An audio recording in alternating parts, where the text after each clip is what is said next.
একটা গ্রামে এই বটবৃক্ষ একজন হিন্দু ভদ্রলোকের ব্যক্তি মালিকানা বটবৃক্ষ।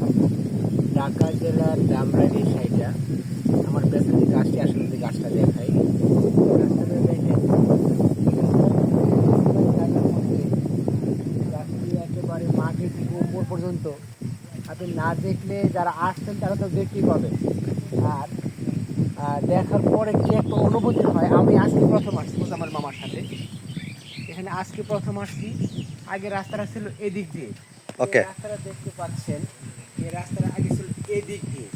এই গাছটাকে বড় হতে দেওয়ার কারণে এই এলাকাবাসী রাস্তা দিয়ে ঘুরিয়ে দিয়েছে। এই গাছটাকে বড় হওয়ার জন্য সব রকম সহযোগিতা সবাই করছে, বিভিন্ন জায়গার লোকজন এখানে আসে। আপনি এখানে একটা পুজো পার্বণের ব্যবস্থাও আছে। বিশাল গাছটি দেখুন, প্রতিদিনই লোকজন আসে, বৈশাখে এবং এর বিভিন্ন লোকজন এখানে আসে।